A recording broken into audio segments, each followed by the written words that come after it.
show that the New York Times said, we've never heard of that show, or Frank Nicotero, please stop emailing us. It's Punchlines. I am Frank Nicotero, longtime comedian, lifelong sports fan, and today's show will go a long way to try and entertain and inform. We just hope we don't end up short on today's show like Colorado Rockies' Brenton Doyle's record distance shot the other day in a game. Watch this. Here's the swing and a pitch, and has backspin on it, and it stops right there at the top of the plate. It just tags him out. This is officially, according to StatCast, 1 inch. I mean, look, what can you do? He just hands the ball to the ump. Go ahead, send that off to Cooperstown as the weakest hit ball in the history of baseball. What do you think of that, Ryan?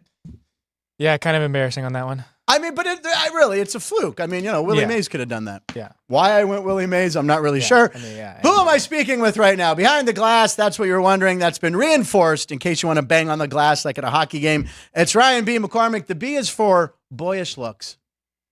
You're boyish looks, Ryan. Thanks. Yeah, right? Well, you're a young guy. Yeah, what do we have coming? This is a big show today, very special show. What do we got? Yeah. Well, we got a very special guest coming up later, about around 12:30. We've got a U.S. Hockey Olympian, a Hockey Hall of Famer, a 16-year NHL veteran, a Stanley Cup champion, cancer survivor. We have Eddie Olczyk coming on the show. There you go. Head coach of the Penguins at one point. At one point, yes. Yeah, the return of Eddie O to talk pucks Kraken. and ponies, hockey and horses. Very exciting. He was so good on the show a couple weeks ago, and he's a family friend, so he came back to do it again for you. So nice job, Ryan. And we have plenty of other stuff too. Yeah. We got a signature with another one of our guests today, Fungo Trivia, and then we've got some good posts talking about a bunch of different stuff around sports. So. And picks today, we usually do picks at 12:36, but because we're going to have Eddie on at 12:30, we're going to do picks at 12:26. So adjust your calendars, ladies and gentlemen. Be prepared for picks in 24 minutes. On the show, it's Thursday. So basically, ladies and gentlemen, he just switched seats. He usually sits here for Sports by the Book in the morning, so he moved down one seat. It's the one and only Jeff Parles. JP. Yeah, Jeff. Yes. Jeff, what do you have for 12:26 today? You got something you want to tease us, maybe what you're thinking? I'm going to tell you, I'm a little bit frightened. I had it all because it's moved up 10 minutes. Yeah, I know. The song's not going to make any sense to anyone. Funny you should say that, because Jerry took our voices and his voice. We're going to try to do it live at 12:26. We're doing a live vocal. Oh, boy. Jerry, you ready for that? Live. Jerry's ready. Jerry just put his fingers up like Gene Simmons. He's in good shape. That's all he does, man. That's the Jerry signal, man. That's the Field Fox signal. Single drops June 19th. His new band single. We're gonna play it on the show. Don't worry. Is that going to be the new Punchline Picks at 12:36 jingle though? Could be. I don't know. We're gonna. Is it appropriate for air? No, it doesn't look good. It's gonna be good. All right. We like to start off with the coolest clip of the night or the funniest clip of the night. We have something pretty interesting. This comes from women's softball. I do have, when I'm working in the background, I have the college softball on. Oklahoma is the powerhouse. They won game 1 last night, right? Yes. Of the college. That game is currently showing last night's game. Right. So I'm like, oh, this is going to be a good game. And then these guys are like, hey, idiot, that's from last night. But anyway, the Florida Gators had a pretty good run, and they have a very unusual thing that they do that they've been doing for decades. Go ahead, roll it, Sean. Here we go. So the girl who wears jersey number 1, I think her name is Brooke Barnhart or Bernard. Her job is to give a wedgie to anyone that hits a home run. Now, they've been doing this in Florida for decades. So there you go. Hit a homer, you get a wedgie. That doesn't seem like a good reward. It doesn't seem like a reward. Like I said, that's a weird one. I would round third and look at the ump and go, can I just stop at third? Can I just have a triple? Can I just take an automatic triple? Right, Yeah. Take a triple. Maybe you get sack flied in. Or I'm going to steal home. That'd be in good shape. Apparently, they've been doing that for decades. Yeah. But Weird. Again, we could have led this story with a Florida woman. I mean, it could have been a Florida man. Could have been a Florida man story, but it's the Gators. They no longer are in the World Series. It's Oklahoma and Tejas. So it's that's the Red River Barbecue, or what is it? The battle rivalry. What do they call it in football? Well, it was the Red River Shootout. Red River but we're not Shootout. allowed to say that anymore. Why?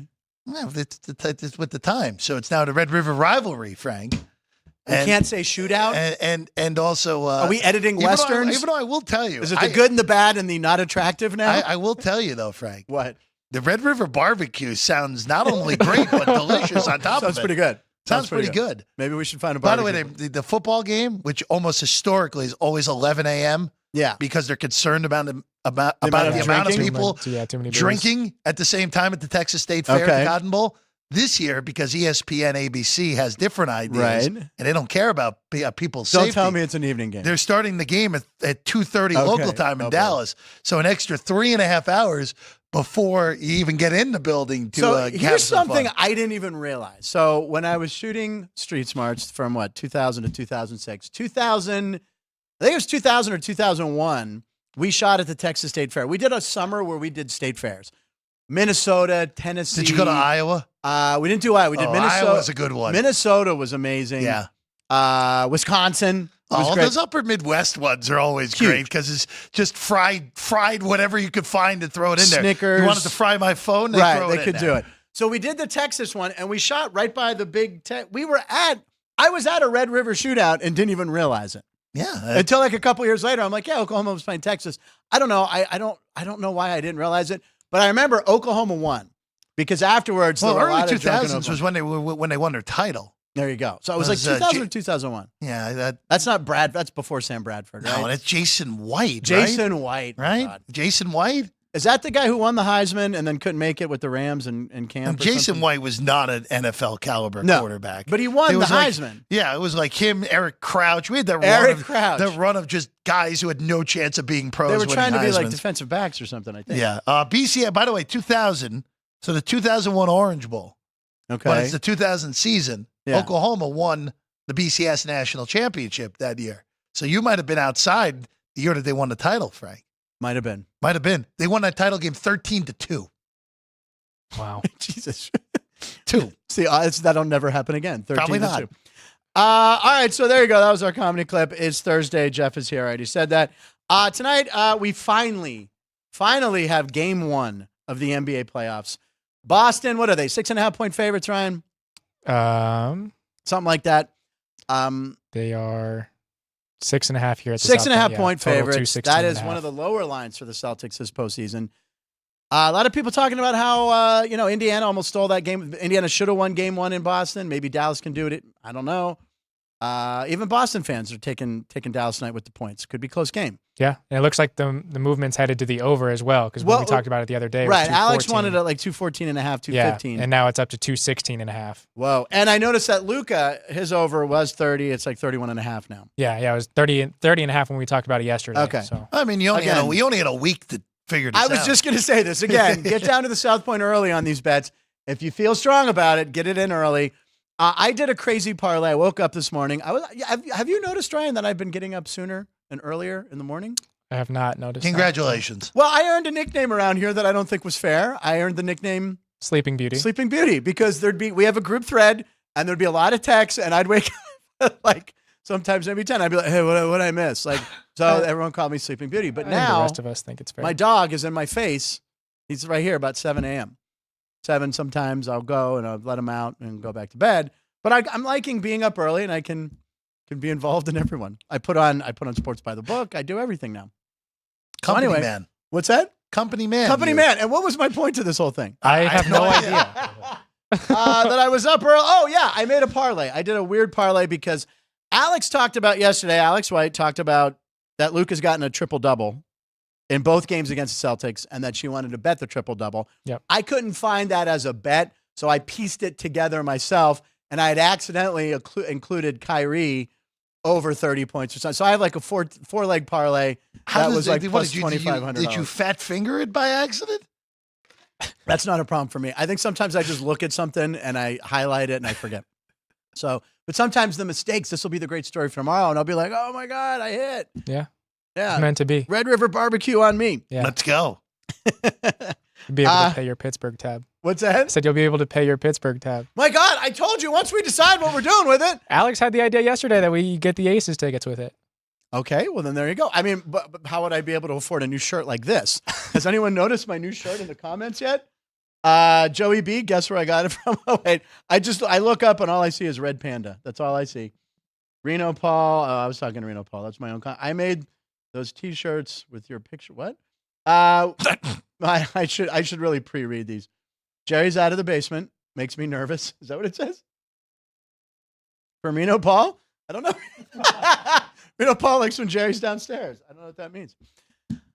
Today is June 6th. So is Reno Paul pro dungeon? I don't know. I don't know what that means. Explain yourself. Keith Lyle Parles likes to pick his seat. I think that's like a wedgie joke, maybe coming off that. Keith Lyle. Keith Lyle will be at the Delirious Comedy Club at Hennessy's with Aaron O'Connor and Kathleen Dunbar this weekend, downtown Vegas. And, lucky Tommy worked at the Texas State Fair as a carny 20 years ago. Why does this not surprise me? Tommy, I can see you as a carny. I see you running one of the tilt-a-whirls or something. Today is June 6, 2024. 80 years ago today was D-Day. So thank you to all those who served and made the ultimate sacrifice. It really was the beginning of the end of World War II. So thank you to our servicemen. 80 years. That's something we wanted to mark. Today is also National Drive-In Movie Theater Day. And as I was thinking back to my days at drive-in theaters, I realized, have Ryan and Jeff ever been to a drive-in? I've been to a drive-in. Yeah. Okay. Is there one still in Vegas? Yes. No. Yeah. Oh, we're driving in it one night. It's over in North Las Vegas by Fiesta Rancho. It's by the North Las Vegas airport. That would be a good company bonding thing, wouldn't it? We all go to a drive-in, right? Pop the trunk, bring the cooler. It's a home game for our guy Sean then. Sean, we're doing it. You can make some of your salt. You can whip something up. He's in. Doesn't sound like a bad idea. Wait, what happened? All right, it's a good idea. What movie do you remember seeing in a drive-in? I've been a couple times, but it was a while ago. I know Tiff and I have been on a couple dates there, but that reminds me. I don't remember the movies. Yeah, reminds me of something. Jeff, you've been to a drive-in? I think once, but I can't even remember what it was. I'm going to show my age, but I remember seeing the original Grease in the drive-in several times. Travolta? Yeah. That's a fitting movie to see at a drive-in. What's that again? So that's a fitting movie to see at a drive-in. Because Alone, remember he got stranded at the drive-in was one of the songs. But anyway, this is when you had the big metal speaker you had to hang on your window. Now you tune it through the radio. But it was the Mustang Drive-In in Santa Clarita, California. And we saw so many movies at this thing. It was the best. And then in high school, one of the last remaining ones in Pittsburgh, we would get in the trunk and sneak in, because it was like, and then we'd drink or whatever. So one time I was sneaking in with my buddy Charlie Pinkerton, and I fell. There was a cliff. I fell backwards into a stream, and there was a giant rock that missed my head like by that much. And I go, what the hell? I look up at my friend Charlie. I just look up and I just hear him going, silent. He's just looking down. He's lost. So I stand up and just march right in where they could still see you sopping wet. I'm like, I don't care if they see me breaking the law. I was soaking wet. So National Drive-In Day. That's it. Anyway, I saw Grease. It's episode 169, which is incredible. So 169.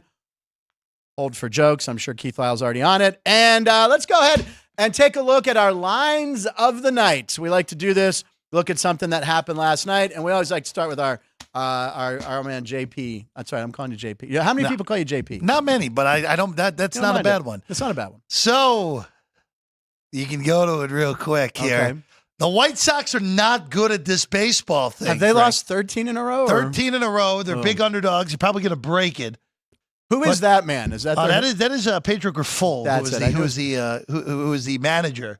So the White Sox have equaled their longest losing streak ever of 13 games, which occurred last in 1924, Frank. Oh, my God. That's 100 years ago. That's 100 years ago. They wanted to commemorate that. See, you know what? It's a once in a century thing that the White Sox. Maybe they could fly some of those guys in from that team.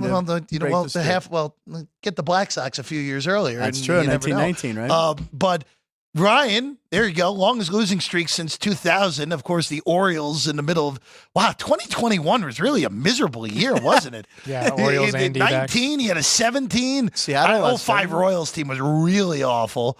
But White Sox with a loss tonight will move squarely into the top 10 at 14 games. By the way, they're only facing Boston's best pitcher tonight, Tanner Houck.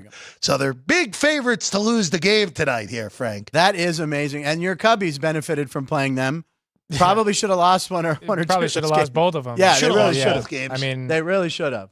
That's a team that you need to beat, and being down 4+ runs in both games and then coming back to win. Showing a lot of moxie. It's not really a confidence. I mean, maybe for the team that it's a confidence builder because it shows that you can win games, but that's a team that you should beat handily. You know what's ridiculous too? Just in-game markets, at least the first one. I didn't see what it was last night, but Cubs were in a 5-0 hole in the first game of the series, and it was plus 240. Yeah. Oh, really? That's it. That's not amazing. Yeah, that's not down 5 runs. That's not good at all. That should be like a Shohei plus 550 line at that point, right? Exactly. Exactly. Ryan's face always He lights got up. the money back because Frank failed at it. So JR worked at a drive-in theater at the entrance 2 summers. It's when I finally became popular in high school. JR, who works at the ballpark, I'm assuming he let friends in for free. Is that what you're saying, JR? There you go. Yeah, we would just shove people in the trunk, which we saw like from a Happy Days episode. We were still doing it in the 80s, 40, 35 years ago. Okay, now that I did the math. Oh, wait. Aaron O'Connor has a few more camel names from you and one from Bob Zaney. Let him fly. Let us know. She had Forrest Hump as the name of our camel for Hump Day Homers. that's pretty good. That's pretty good. Aaron is also at Hennessy's this weekend downtown Fremont Street. Okay, so your line of the night, Ryan. My line of the night, looking at the WNBA action. Last night, the Las Vegas Aces went into Dallas and beat the Wings 95-81. But Asia Wilson became the first player in WNBA history to have 35-plus points, 10-plus rebounds, and 5-plus steals in a game. So Asia Wilson or Wilson Asia of one one. of one. That's So, good. Yeah. Got to read those. You work hard on those. Those are good. We like to we go back and forth with these. That's a great one. Yeah, very impressive. I found it hard to believe that no one in the league had ever done 35, 10, and 5, but she's the first one. Yeah, she ended up having six steals on the game. Hell of a player. Very much just stat sheet stuff. She's incredible. She really is. And the WNBA is just getting so much ink. We talk about it all the time on the show because this is kind of the golden age for the WNBA, I think. And we're going to talk about the 3-on-3 team later in post. We'll get to that soon because there's a lot of cool video we have from that. My line of the night, wow, where do you think I'm going to go? Well, let's go to the Pittsburgh Pirates and the Los Angeles Dodgers, my 2 favorite baseball teams.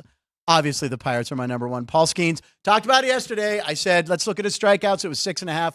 I think during the show, it jumped up to 7.5. Yep. So you needed 8. He ended up getting 8. So I didn't give that out as an official pick, but had I, that would have been nice. But the first pitch of the game was really important to 2 guys. So go ahead and roll this clip. So 100.1 and 101. Come on, fastball right down the plus 205 between 100. So the guy just shoves, as the kids say. Like Ryan. That's a great angle, by the way, warming up. Games at home. That really is cool. By the way, the number 30, I'd like to find out where he wears 30. Against Mookie Betts, juices are going to. So he's going against Mookie Betts. Oh, who's that? Was that Livy? We're going to need to check the tape. I saw that picture. All right, so here we go. Right here. Tell me he to fall. Mookie Betts, juices are flowing. Momentum's high. Okay, so it says 101. Dude, check it. But what are they check? Where are they checking the official Well, exact? they'll go on MLB's Okay. numbers. So, Right? So they got it. No. 100.8. So 100.8 is was good. official. Look at that umpire, man. Did you see that ball? If the catcher misses that, that goes right into his throat. Yeah. Anyway, Skeens was he was good. He was good. We're going to show that later. Yeah, we'll have a little bit later. We don't have the first pitch. You can bet on speed. Where I have no idea. Yeah, I've never heard of that bet. oh, that's available at a lot of these new Really? ones. Yeah. Well, I want to do it with Skeens next time. FanDuel. I don't know if DraftKings does it. I know FanDuel was doing it when I was Goodbye away. college baseball. That's Hello, Hello, DraftKings. Did you see that? That's a good one. By the way, that was my favorite one yesterday. Goodbye college baseball. Hello, DraftKings. Yeah, that was one of the That most guy from ridiculous. Duke. One of the most ridiculous. We have a bonus line of the night. This came in late We've got breaking. 2 bonus. We've got ones. 2 bonuses. Are we going to mine first? That Yeah, one? Okay. yeah. So, I don't know. Boston fans, they're not the smartest fans. They are the most obnoxious fans in all sports. Bruins, Celtics, Red Sox. So here are these shirts. They're poking the bear. Kyrie sucks. Luka sucks. Game 1 tonight. What are they doing? What are they thinking? Because the last time they did this, there was a picture of Steph Curry holding one with the trophy after they beat the Celtics. This is exactly what Luka Doncic wants. I have no comment. Jeff on is this. speaking. I have no For comment the first on time this, in history. on this idiocy. It's stupid. It's stupid. Just wait. Why would you bother? Look, there's a past history of Kyrie in Boston. We know that. Right. I just petty dumb. But by the way, I wonder if Luka came up. Did you ever see the 30 for 30 with Brian Bosworth? Brian Bosworth, all these fans that buy these shirts at Boz sucks, Bosworth. It was his shirt. He's the one who put him out. And so he was a genius. Paying him, yeah. He was a genius. Yeah, and of course, I absolutely. told you that story where he ripped the hat off my head. I think that's in the shorts. We'll have to look that back up again. College football season. All right. What is your bonus one? So the bonus one, looking at Alex's That's Crazy yesterday, the teams that were going for a 3-0 series lead or for a series sweep. So I put together the Parm Parlay. So What is this? the 3 teams that did end up completing the sweep were the Phillies, Angels, Reds, and Mets. You take the first letter of all those teams, you get Parm. Come on. So the Parm parlay, Ryan if you working took a OT. rollover money line bet on each of these, so from Monday, Tuesday, Right. and Wednesday, on all three of these teams to win on the money line, Monday, the Phillies were minus 190, the Angels were plus 138, the Reds were minus 110, and the Mets were plus 102. Okay. A $5 bet would have paid $65. A $100 bet would have paid $1,300. Whoa. Day 2, the Phillies were a minus 146, the Angels were a minus 108, the Reds were a minus 122, and the Mets were a minus 137. If you rolled over those winnings, your $65 bet would have paid $600, and your $100 bet would have paid now $11,987. This. And if you go roll over to yesterday, the Phillies were a minus 165, Right, the 1-2 Angels were plus nothing. 160, the Reds were minus 139, and the Mets were minus 140. Your $5 bet would have become $6,777.70, and your $100 bet would have became $135,565. Could you repeat all of that one more Can you time? get the Sorry. Can you get the DeLorean out so we can go back then? Get out of my brain. I was going to say, get Stewie Griffin's time machine, go back in time and bet All right, these. then we were on the same way. Yeah, exactly. I was thinking that. Yeah. That's amazing. That's amazing. Yeah, that would have been Good stats, Awesome Ryan. to Really, call it. really. I coming also through want with chicken stats. parm now, though. Yeah. That's really the big issue here. That's what makes sure Red River Barbecue or Parm. We don't know what we're doing for lunch. All right, good lines of the night. Why don't we close the show with Frankie Fungo trivia and do some posts now? And Sure. then Can I sound the horn? I always let you go. Sound for the horn. Sound it. Let's go. There it is, the P button on the keyboard. Ann set it up for Sean that way while she's in Chicago on vacation. She'll be going to Comiskey Park, whatever they call it now. Comiskey Park is Guaranteed rate right Guaranteed now. Yeah, rate. guaranteed That's rate guaranteed field rate. with the downward arrow, which makes a whole lot of sense. That's the logo. I didn't realize Yeah. that. Well, Ann's going to get the campfire milkshake that we've been shown. By She's the gonna way, get- real quick, I know we don't have this on here today, but if you check out what Ozzie Guillen said last night. oh yeah, Just check that out. It was pretty funny. Ozzie Guillen's the man. By the way, why isn't he the coach of the White Sox right now? Nah, he's I'll better take him than- in Pittsburgh. Fire Shelton, give me Ozzie Guillen. All right, post with punchlines. What? Well- Shut up, Paul. We're not calling it toe. Go for it. First, starting with something we were talking about earlier, the game tonight, Mavericks at Celtics. Right. So this guy has two different parlays, one with the NBA champion and one with the NHL champion. So futures bets, which one would you guys rather have? So he placed a $100 bet on South Carolina to win the women's national championship, UConn to win the men's national championship. He got the Celtics at plus 220 and the Panthers at plus 900. Wow. $100 to pay $36,700. That's Or the one. he also has the same guy has a $25 Jeez. bet. The Chiefs to win the Super Bowl, plus Carolina. 26. South Carolina women's national championship, UConn again, and then the Edmonton Oilers. So he has both sides of the Stanley Cup Wow. final. $25 to pay $13,184. Man, what a So- free roll. Yeah, which one are you more confident? First of all, does he have cash out options at the bottom? Yeah, Yes, it's yes. not worth it at this point. the $100 cashes out for $9,000, and the $25 cashes out for $4,500. yeah, Why wouldn't you just take both for $13,000 right there? I mean, technically, but here's the thing, though, Frank. If the Celtics win the NBA Finals and the way the schedule breaks down, the NBA Finals should end before Yep. the Stanley Cup final Oh. ends. You have a complete free roll on the hockey. It's a Wow. complete free roll. Which I mean, personally, I think again, even though there was something that popped on Twitter today that really scares me. If you like the chalk, Okay. with the Celtics and the Panthers, I do think that left ticket is the one that I would rather Because have. Boston and Florida, it's the two favorites, right? Yeah, Yeah. I think Florida and Boston are, but I think both favorites are going to win their Right. respective You've said that. series. Yeah. You said that So, on but man, what a Tuesday. if the Celtics can sweep. I mean, what a free roll this Yeah. turns into. If the Yeah. Celtics can win that NBA Finals pretty quickly. Yeah. Wow. What would you do, Ryan? I mean, to Jeff's point, if the Celtics end that series early, Yeah. you can cash out that one if you're more confident with Edmonton or more confident with Florida, then you can keep it. But you could cash out for 15,000+ on the Celtics winning and Wow. then ride with Edmonton and win Yeah. another 13. Good eye, Jeff. Good way to So- look at it, both of you guys. All right. Cool, man. That was. Would you? All right. I like it. Good one. Okay, so now someone that the Mavericks eliminated from the playoffs was Nikola Jokic, and somebody Yeah. What?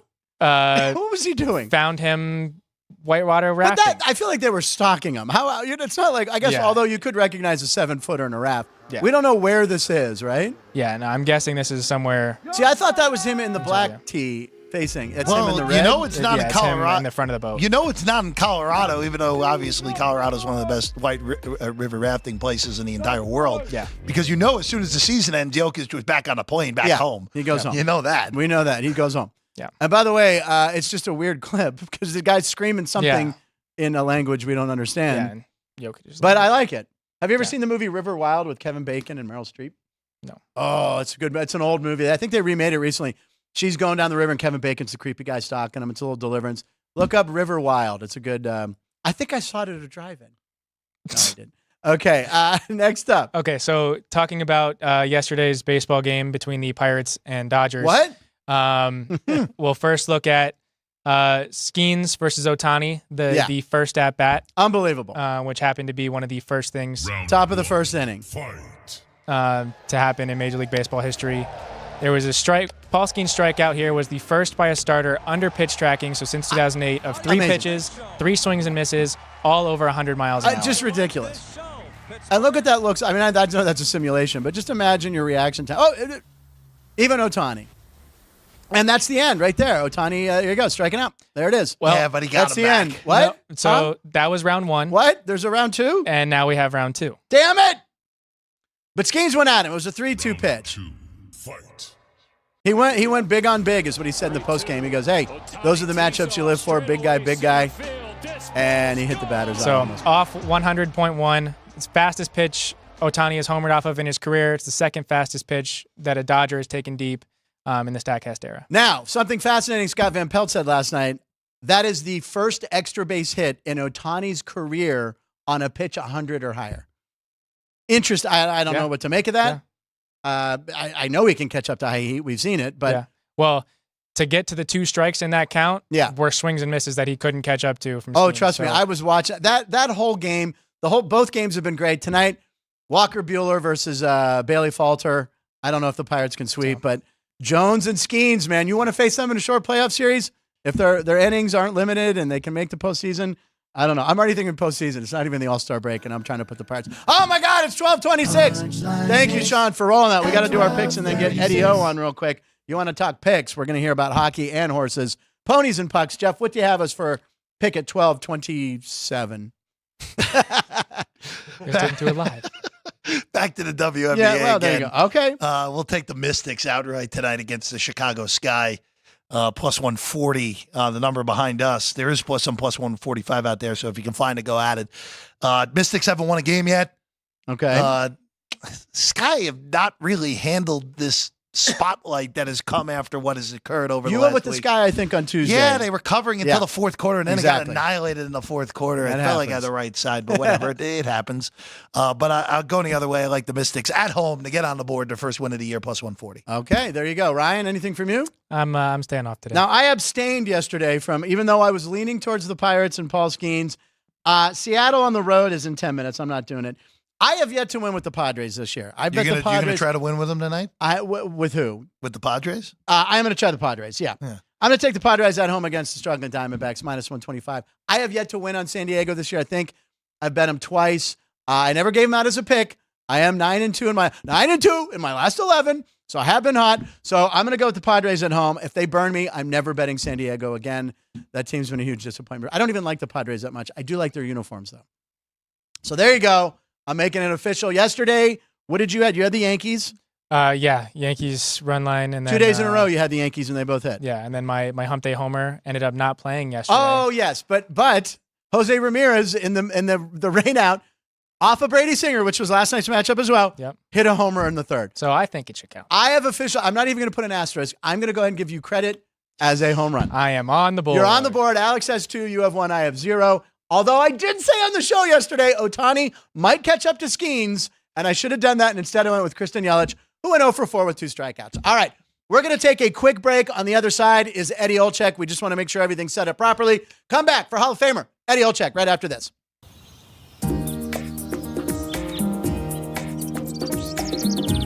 South Point is also proud to provide a variety of relaxing amenities for the guests who want to be pampered.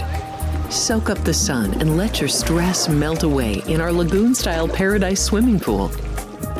A relaxing getaway where you can bask in the desert sun and enjoy seasonal food and bar service poolside. And if you really want to escape, come to Spa Costa del Sur. From couple suites to a co-ed wet area, our spa caters to business and leisure travelers who want to unwind and elevate their senses. A visit to one of our spa's steam, sauna, or whirlpool treatment rooms will leave any guest feeling like they can take on the world. Our gaming amenities include over 60 table games and over 2,600 of the most popular slot and video poker machines. We have penny slots, including the popular Buffalo games, and real machines like Wheel of Fortune, Triple Sevens, and Megabucks. If you prefer video poker, try Deuces Wild, Double Double Bonus, or a variety of multi-denomination games. Or try your hand at one of the most popular casino table games in the world, Blackjack. Don't let the game intimidate you. Blackjack, also known as 21, is both easy and fun. And our dealers are always happy to assist. And the best part, Blackjack.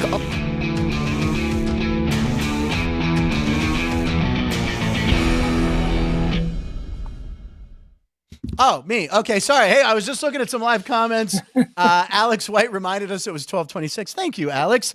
Call our camel King Arthur of Camelot. I like that, Paul. And Keith Lau likes the Yankees with Marcus Stroman tonight. I never trust Marcus Stroman. All right. Returning to the show, we're very excited. Ryan, why don't you do the honors since he's a family friend? U.S. Hockey Hall of Famer, 1994 Stanley Cup champion with the New York Rangers, commentator for TNT with the Seattle Kraken as well, 16-year NHL veteran, Eddie Olczyk. Eddie Olczyk is here. Yay, we're very happy to have Eddie back. Look at this full screen. Eddie, what's happening? How are you, Frank, Rye? Jeff, nice to be with you guys. Hope you're doing well. And in my little world, because it is all about me, no better time in the world than pucks and ponies right now. I mean, we got Stanley Cup Finals starting on Saturday night. I'm off. My vacation has started. ESPN, my friends over at ESPN have the Stanley Cup Final, and us at TNT, our season's over because we did the Western Conference between Dallas and Edmonton. So I'm headed to Belmont for the Belmont at Saratoga tomorrow. So I'll be on site as a fan for the first time in a long time at a big horse racing event. So nice to be with you guys. And Pucks and Ponies weekend, not too bad. And oh, by the way, a little tease for everybody.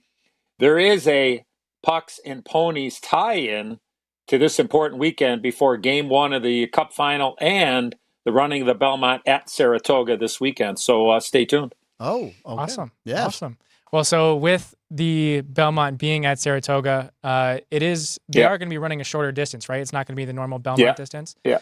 So they're running the Derby distance. Does that make a difference to take a shot on Mystic Dan to win that same kind of race? Yeah, I mean, they're running 1.25 miles, right? For people that may not know, usually when they do run the race at Belmont, it's 1.5 miles. So obviously they're going a little shorter. But a lot of these horses have run in a Kentucky Derby. I mean, look, you have the Kentucky Derby. You mentioned Mystic Dan, who ran second in the Preakness. You got the Preakness winner in Seize the Gray, which will be breaking from post position 1. Will be running on Saturday as well. You have a horse by the name of Dornoch, who I think really needs to be close to the lead in order to have any shot to win this race. He ended up running 10th in the Kentucky Derby from post position number 1. You have Honor Marie running from the Derby, who ran 8th and finished 13th, and Sierra Leone, who finished 2nd in the Kentucky Derby, will be the post-time favorite. So it's an absolutely wide open race, but a lot of these horses, I say the majority of them probably won't run 1.25 miles again in their life, and they're doing it 2 times in a matter of about 5 weeks. So I think it's an absolutely wide open race, and Mystic Dan will be on my tickets, but he's not going to be my pick on Saturday, that's for sure. So talking about Sierra Leone, probably closing the post-time favorite, she has they have a different rider this time around, right? So does that make a difference being in the final race of the Triple Crown? I don't know. I mean, I guess I don't like that Flavien Prat, who is one of the top jockeys in the world, let alone in the U.S., is going to jump on for Tyler Gaffalione, who is one of the top riders. And it's a different move because Tyler Gaffalione has ridden this horse for the last 3 races and has 2 wins and had the second and probably got beat this much in the Kentucky Derby. Didn't have the greatest trip. The horse was kind of lugging in with the Japanese horse that was to the inside of Sierra Leone. And trader Chad Brown decides to make a rider change. So I think this horse has that ability to be able to want to lug in and getting, if the horse is outside, wants to kind of pressure in and make it a little bit more difficult to ride. So I trust Chad Brown, the trainer's decision here. But I don't think there's much of a drop off when you look at Gaffalione and Pratt. And, you have to use the 9 horse for sure. Sierra Leone, you definitely have to use just because of the running style. I mentioned the horses. I think there's a lot of pace in this race. I think they're going to go relatively quick and just go inside horse racing if I can. If you're watching the race on Saturday, wherever you're watching it from, but the race will be on Fox on Big Fox on Saturday. If you hear Frank Miramati, who's the voice of Saratoga, if you hear him say, he'll give all kinds of numbers when they're running at the times. When you hear him say 6 furlongs in or 3/4 of a mile in, if they're running in 1 minute and 10 and 2/5, or if they're in that minute and 10-second range or faster, the chances of any of those horses holding on will probably be a lot less. Now, if they go 111 in 2, 111 in 3, 112, then it's going to make it much more difficult for the horses to come from behind. So I think that threshold is 1 minute and 10 and 2/5. If they run that number or faster or lower, then I think the horses that come from off the pace or deeper will have a bigger chance. And I think that's what the 9 horse favorite Sierra Leone is probably hoping for. The faster they go, the better for the 9 horse to pick up the pieces and win the running of the Belmont Stakes at Saratoga on Saturday. All right, so that's when we can do an in race bet, right? At 1 minute mark. That'll be the next thing someday, right? Well, yeah, I guess being a Chicago guy and in watching the Cubs and White Sox the last couple of nights and going, in game, getting your feet wet was very advantageous if you took the Northsiders when they were down 5-0 and 5-1 in both games, and you probably turned a nice little profit there if you played the in game and taking a team that was down by 4 and 5 runs. But Jeff was saying it was shockingly low. It was down 5-0 in the first game, Eddie. It was just only plus 240. Right, it's usually a down 2-0 price, which is just showing how bad the White Sox are. Yeah, I mean, I know a couple of guys, they screenshotted me or whatever, and I think a couple of guys had gotten, again, now, depending on maybe there were outs in the inning or whenever it ended up getting to that, but I know a couple of guys that got north of plus 380 and even as high as 395. So, again, I mean, timing is everything, and you have so many different outlets, obviously, right, to take your chances. But, I think the White Sox, I saw some numbers this morning, when they do get 2+ run leads, it's not been very good. I know they're on unfortunately on a bad streak right now. But if you're into that type of thing, you've made a few bucks here in the last couple of days. That's for sure. I just want to go back to the Belmont real quick. I was watching the Preakness. I studied the program. I'm listening to experts. I'm taking it all in. My girlfriend goes, I like the gray horse. So she bet the gray horse, and the gray horse won. And so all my mathematics and all my studying went out the window. But Seize the Gray right now is around 8-1. What do you think of Seize the Gray? Well, unfortunately for me in the Preakness, I took the other D. Wayne Lucas, who's the trainer of Seize the Gray. And Seize the Gray went wire to wire. I was a little surprised he was going to be able to go wire to wire, which, at the end of the day, the track was muddy and, look, all props to him. So he's coming back again in the 3 weeks. He's bred to go to the distances. His sire, Arrogate, was a long-distance horse and won the Travers and the fastest running of the Travers, a race at Saratoga, and I believe it's in August in the history of the running. So going to be certainly forward to the place, but I don't think it Seize the Gray is going to get his way. I'm not going to use him in my top 3, but I think that you will, if you like Seize the Gray, he's going to get some calls really early. So I guess, why don't I just do it? I'm going to give you my selections on Saturday. I'm going to go the horse, and then I'll tie in the Stanley Cup and the horse racing tie for the Belmont. I'm going to go with the 10-horse Mindframe, who is has only run 2 career races. The horse did run on Derby Day, but in a lower classified race that day and ran off the screen. 2 career races, has won by a total of 20.5 lengths. I think the horse is tactical. The horse is bred to go to the distance, meaning tactical. The horse can sit off of the pace, right? Because I see the 1 has speed. Mystic Dan, the Derby favorite, is going to be really close. To me, the whole key to the race is the 6 Dornoch. If you hear Dornoch up on the lead or putting pressure on Seize the Gray, I think that's a really good thing. The Wine Steward is another horse that has a lot of speed. So I'm looking for a horse that can be tactical. Breaking from post position, number 10, Mindframe, I don't mind that at all. I think plenty of time to save some ground and get position. So all of my picks are going to be with the number 10 Mindframe. Right now, 7-2 morning line. I think probably going to be more like 4-1, which is obviously great. So a lot of my plays are going to be with the 9 Sierra Leone, because I think the 9's going to come rolling. So I'm going to play 9-10, 10-9 in my exactas.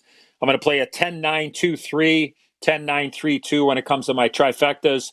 Long shot play will be the 2 Rinse. Made a big middle move, actually, in the Kentucky Derby. If you go back and watch the race, horse went, and he broke from post position, easy for me to say, 18 out of 20, and made a big move.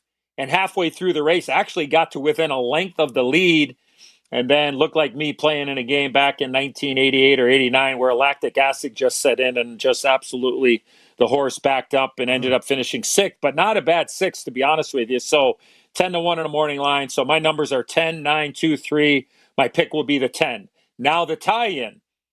The owners of the ownership group of the 10 Mindframe is Mike Rapoli, and he invented vitamin water, just for anybody that doesn't know that. And he sold it to Coca-Cola, I think, for $85 billion or whatever. But so he's doing fine. But the co-owners of Mindframe are Vinny and Teresa Viola, St. Elias Stable. They run under that stable name. So Vinny and Teresa Viola have a horse running in the Belmont Stakes on Saturday night at 6:40 Eastern Time.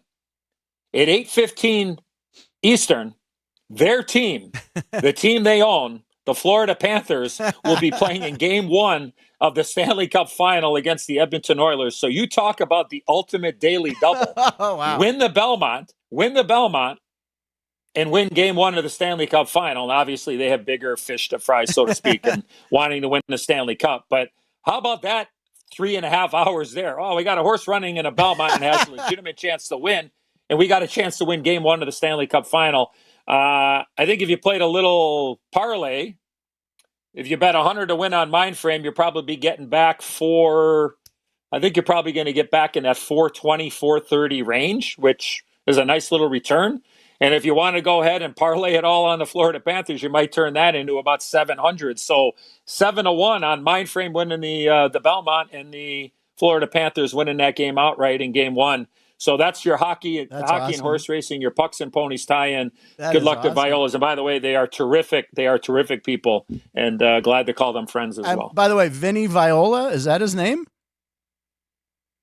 Yes, it is. He's got a guy, and he's got another guy. So Look, I'm Italian. I'm Nicotero. Vinny Viola. I'm doing this bet just because of the name Vinny Viola. My God, I love that. Oh yeah. Look. Hey, I'm being totally honest. Like, if you look up Vinny Viola, like, there are, like, his story and where he came from, and like it's an unbelievable story to come from not a lot to becoming a very, very, very successful. He's a West Point grad too, by the way. So he's got some great stories. He does so much work in charity and does so much for the military and respecting the people that have served, and actually I'm going to say, don't quote me, but I'm saying it. I think he was appointed at one point. I don't know if that makes any sense. He was appointed at one point, even though he's from West Point. Get to the point. I At the think South Point. I'm trying. I want him to get this right, because if not, he's got a guy.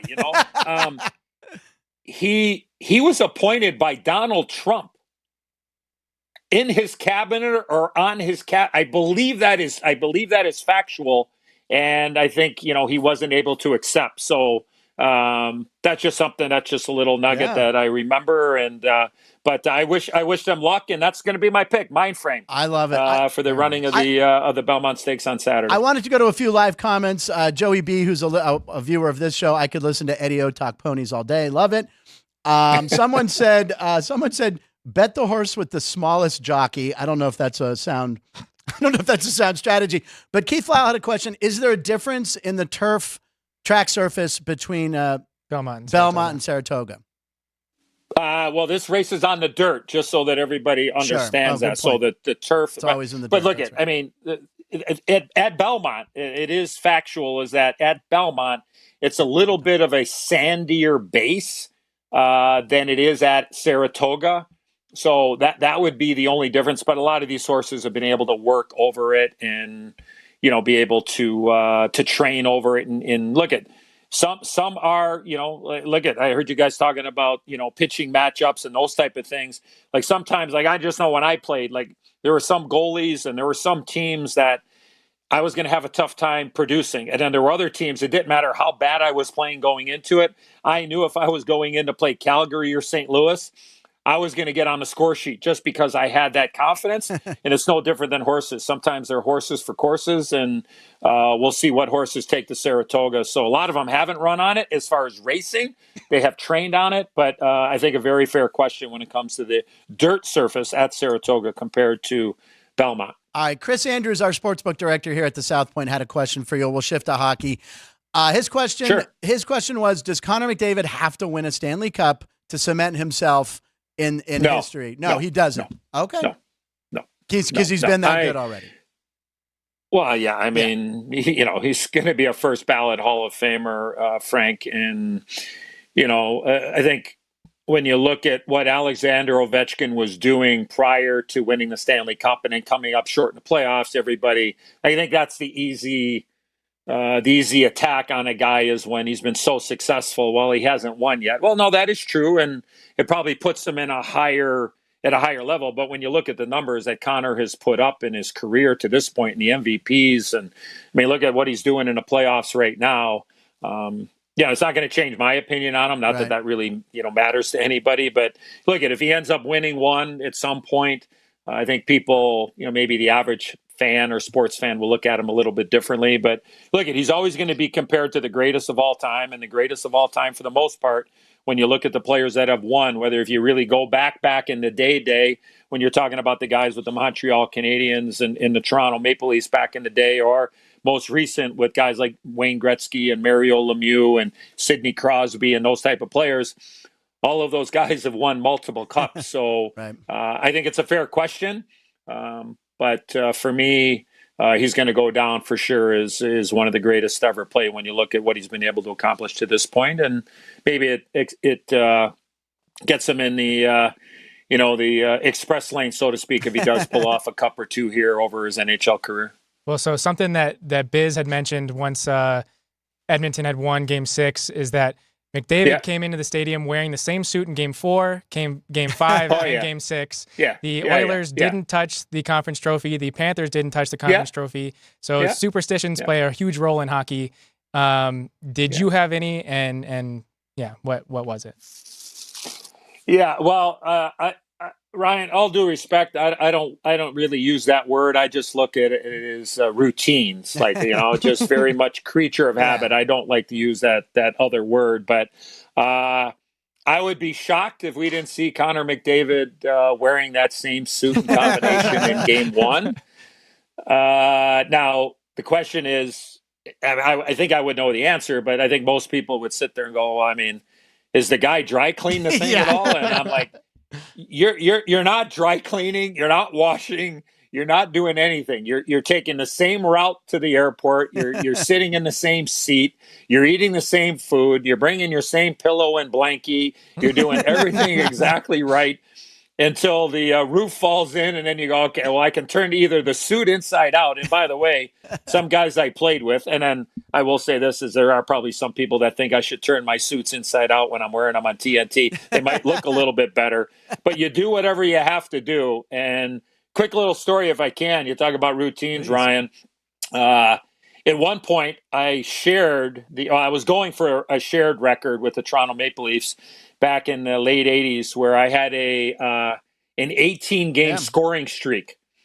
And it ended up tying it with the great, I wasn't able to get to 19. I ended up tying it with the great Darryl Sittler, legend with the Toronto Maple Leafs and a Hall of Famer.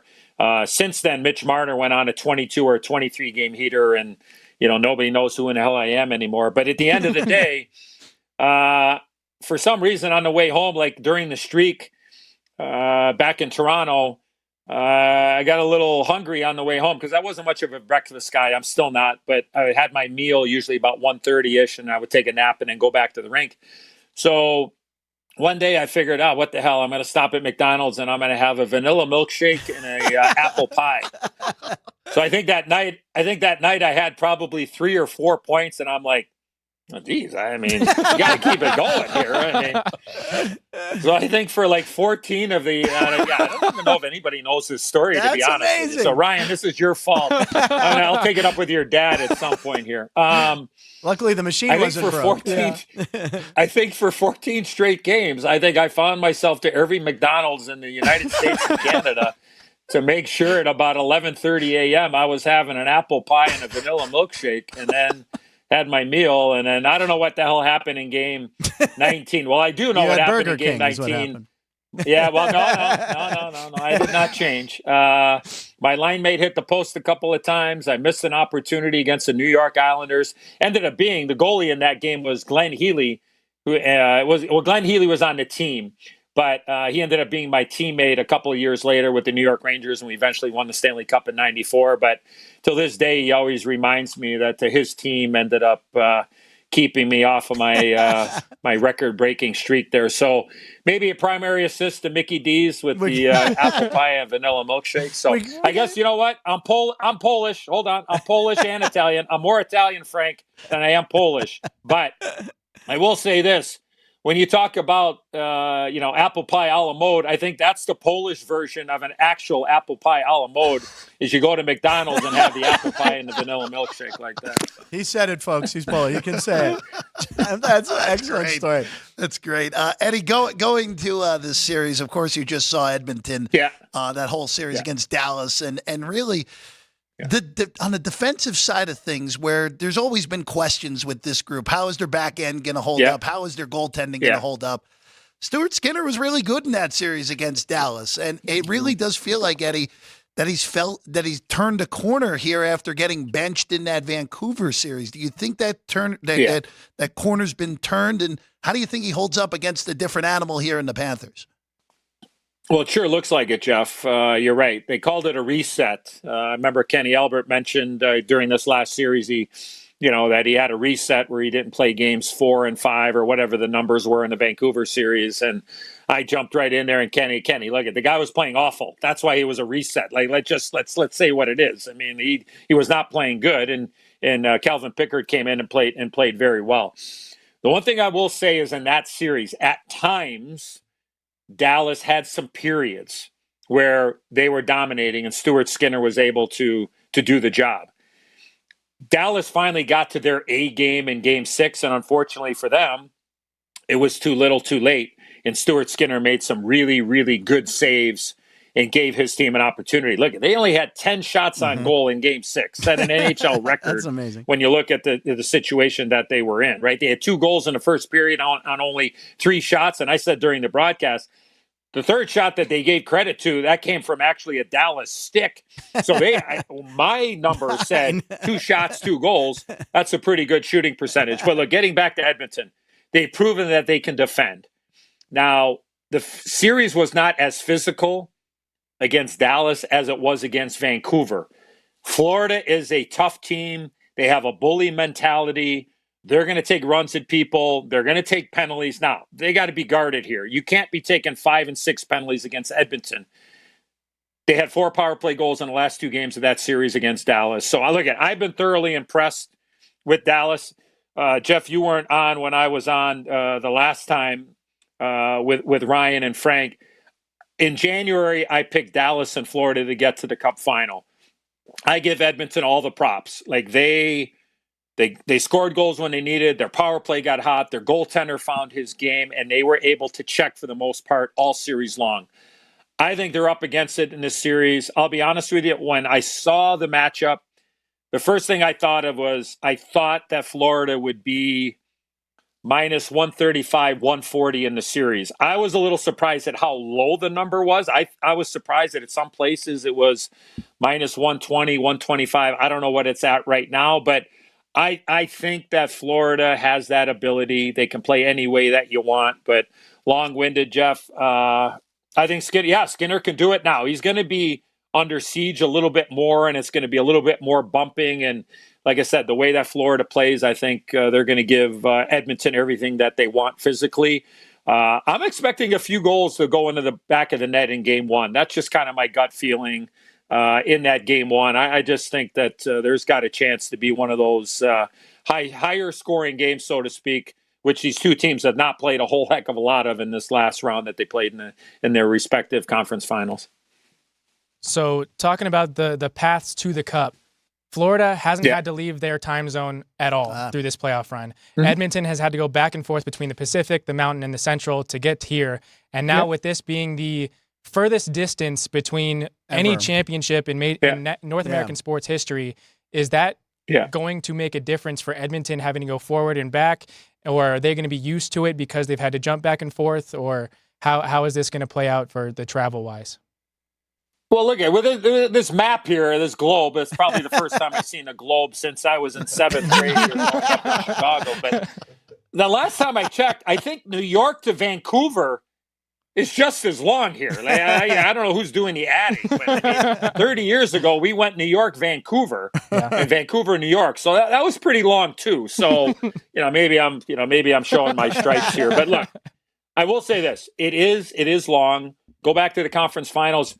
They played every other day, right? Rangers, Florida, Edmonton, Dallas. Edmonton, Dallas is every bit of a 4-hour flight. So, I mean, you're right, Ryan. I mean, they've had to, they've had to pay the piper, so to speak. The one thing I will say, and it hasn't been talked about a lot, but I've been trying to talk a lot, even though I'm not working and I'll be a fan watching. There are, if the series goes the distance, if it goes the full Monty to 7 games, the last time I checked, there are 4 2-day breaks in the series. So I don't think it's going to be as taxing as everybody is maybe drawing it up to be. Right. Now, if you get a couple of marathon games where you get into double and triple overtime, I don't think there's any doubt that will have an effect. Like, I think that was one of the reasons why Dallas didn't have much in the tank in that series, is because they had to go through the gauntlet of Vegas, 7 games. Yep. They went through the gauntlet of Colorado, 6 games. And both those teams, Vegas and Colorado, a lot of people felt had a chance to win the Stanley Cup. So it is a big deal, but I think with the breaks that they have built in, I'm not overly concerned because these guys are in incredible shape and they fly very well. And, so I don't think that the travel will have an impact, especially with the 4 2-day breaks. If it gets that long, look, right. I mean, the series could be over in 4 or 5, but that's something to keep an eye on when you are looking at this series in totality and maybe how you might want to get your feet wet, so to speak, in this series. All right. Now, I don't know if you heard this. We know there's several Eddie's names on the Stanley Cup. There has never been someone named Evan to win a Stanley Cup, and each team has an Evan. Really? Yeah, that's something Ryan found. Yeah. So this will be the first time the name Evan. Someone named Evan found this out. I can't remember. Someone named Evan found it out. So between Evan Bouchard and Evan Rodriguez, there will finally be an Evan. On the cup. So who's gonna hoist the Stanley Cup in your opinion? Well, look, like I said, I picked Dallas and Florida in January. Obviously, Dallas is at home. I think Florida. I just think Florida's a little deeper. They've got the experience, obviously, losing last year to the VGK in the Cup final. So, I'm leaning towards Florida. If you're asking me for a number of games, I'd say 5. Wow, I wouldn't have a problem with saying in 5 games. Wow. But look at if Florida wears out a path to the penalty box, they're asking for trouble. Yep. So, because I think that will allow Edmonton to, so-called hang around. But look at, nothing would surprise me. You have two of the top, 7 players in the league on Edmonton, and Draisaitl, and obviously Connor being number 1. So, but I just think it's Florida's year, and we'll see how it all plays out. All right, and my last thing, and Ryan and Jeff, if you have anything after this, I was lucky enough, Phil Bork, who played for the Penguins and won the Stanley Cup. Mad Dog. He my was my former roommate with the New York Rangers, by the way. Oh, really? Was when Bork? We played together. Oh, wow. So he's the best. So I got to know Phil because he used to come to the Funny Bone all the time. Well, our the radio station that I worked at once a week as a guest comic, he brought the cup to our softball game that night on a Monday night. And I have a picture of me. Now, I didn't know this. Oh, no. It's me hoisting the Stanley Cup, which I have now found out that you're not supposed to do if you're not a player. This is a bad thing that I did. Is that right? I don't know about that. Okay. I mean, you see In the clear. Yeah, you see I'm people. in the clear. If Eddie Look gave at me the clear. I caught grief because I remember the picture Yes. I showed the last time. With the horse. Here, Yeah. I'll grab it again. Yeah. Hold on a second. Hold on. This is the same picture. This was the greatest. What was the horse's name? Obviously, he'll tell us. I can't remember. Gopher Gin. Gopher Gin. I knew it had Yeah. something to do with alcohol. Gopher Gin and Nick Zito. There it is. I caught So grief for this. Right. So look at Frank. Frank, you want to pick up the Stanley Cup and wear it as a hat? Feel free. I mean, I'm off the hook. I love it. So the guy that has the Stanley Cup pretty much, can I do this? Can I eat a little, can I eat a little strawberry and banana ice cream? Yeah, sure. Whatever you want. I mean, trust me, whatever you do, I've seen and I've heard a lot worse. Right. So just you picking it up is A-okay. Okay. You're probably the funniest person that's ever picked it up. I will say Well, that. listen, I will take that. Ryan, Jeff, anything to close? This time is valuable. We can't believe that the half hour has gone by this quickly. No, I just wanted to say thank you, Eddie. Have fun in Saratoga. Hopefully, you get the winner on. I can't wait. I'll be there. I'll be there as a fan and looking forward to it. And again, keep an eye on that Ultimate Daily Double there for the Vinny and Teresa Viola there. The 10 horse Mind Frame is the horse that is my pick, and I will be wagering with both hands. I'm just going to let you know. That's how good I feel about the 10 horse. We're doing it. Tremendous. This is the second That's time awesome. you've come on the show. We really appreciate the time and all the humor. And by the way, yesterday I was watching the Pirate game. They have an outfielder named Edward Olivares, and the announcers called him Eddie O a couple times. And I said, no. You can't do that. In Pittsburgh, there's only one Eddie O that's ever been. Cut that out. I'm going to write Greg Brown, the announcer, and tell him stop that. But No, Brownie's good. I think I love that's him. maybe a little amateur. I mean, I actually got my current nickname, so to speak, my nickname Edzo from Kevin Stevens, That's Arthur right. Louise. You I mentioned call that. him Arthur Louise. So that's a long story, but Artie gave me that name. So most people in the Berg know me as Edzo, and then most people in Chicago, Ryan's dad's hometown, know me as Eddie O. But at least they know me as something. My late mother always said, if they don't know who you are, then you got a problem. So hopefully they still remember me. outstanding. Well, we will remember your appearances on this show forever. Thank you so much for doing Anytime. this. If you guys get stuck, somebody cancels on you, need somebody from the bullpen in the Cup Love it. final, you want to talk, just give me a text. Let me know. Ryan's got the connection. We really Thank you, appreciate it. And we're going to sign off. I mean, there's nothing else we can do. We'll do Frankie Fungo trivia next time we'll when you're save it here. for next week, And we got yeah. some posts we'll do tomorrow or what? I think we should do the Fungo. You wanna 'cause do the Fungo? You know what? There's one that we have All right, to do do one. before We'll we end go. with one. We'll All end right. with one. All right, Ryan. Thank you, Eddie Olczyk. Thank you, Eddie. Thank That you, was Eddie. amazing. See you guys. Tremendous. Oh, I can take the headphones off. Outstanding. That was the quickest 32 minutes ever on our show. By the way. I was not going to do this to you, but because Okay, all Ryan, right, what do we because got here? Ryan brought it up. It'll be the second So- one, Sean. 22. Fungo trivia, of course, the Pirates and the Dodgers completing a series Oh, tonight. okay. So, actually, we might have to do two of these. All right, hold on. But this guy played for both of these teams in the same year. Oh, In the same year. okay. 2010. That is not Jim Gott, is it? Jim Gott? No, Jim it is Gott. not. Jim Gott didn't play that. I know. that It's the late. first name that popped into my head. And then he played for Colorado. Oh, no. Not Tony Watt. 59 and 50 record, 378, 21 saves with the Pirates. Is he a lefty? He's not He's a lefty. righty. It's a righty. Righty. Right. Dodgers. and Pirates. Terry Forster was in the 70s. Then he went to Colorado. Solomon Torres, no. I need a clue. I need a clue on it. I can't give you a clue, Frank. Yeah. You gotta keep going here. It's not. I mean, I see Dodgers. Dodgers. Played for a lot of teams. It was part of a trade. This isn't Edwin Jackson again, is it? No, It's not Edwin Jackson. That was It is. So It is. in the trade Yeah. with the Dodgers, the Pirates got back Andrew Limbo and James McDonald. I don't think that's going to help That him. doesn't. I remember both those guys being bums. We've done him before. You sons of. Okay, it's not. Who? It's Octavio Octavio Dotel. Dotel. Come on now. Come on now. It's the 5th time we've used them. Octavio Dotel, one of Chris Berman's best nicknames of all time. All right, and then do we have one more we have to do? Do you want to do it too? Even though this might. We'll do the Yeah, first I one, think 20. you know which one. hold we're on. going with here.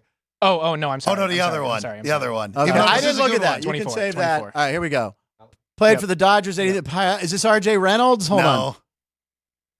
Lee Lacy? Wait. No, look at Chris, this. you can help me on this read too. through it. I know. Los Angeles Dodgers 83-85. Pirates 85-90. Yeah, he was done by then. Extra base hits. Scored game-winning run in the NL. Oh, Sid Bream, you son of a get that out of here. If I read the last line first. Oh, I'm surprised Ryan included the last line there. But Vinny yes. and Chris are in here. Are we in trouble, or should we wrap the show? I was going to tell you what a great show. There you go. See, it was a good show. Eddie O said he wants to come on again. Yes, he does. Sign him up now. Ryan, send the By email. the way, he's Ed Zoe. Edzo, I know. O to Ryan. He's Chicago, we're Pittsburgh. Sean, great job cutting the show today. Jerry, thank you. Caden, Ryan, excellent job getting Eddie O. Jeff, always a pleasure having you here. We have a room full of guys right now because Ann's on vacation. We're going to just keep talking sports. Thank you for watching the show. Remember, you can watch us here on South Point Studios, all our shows. Come back tomorrow. Alex White, myself, and Ryan. Punchlines. Line stands for Live in Nevada, every show.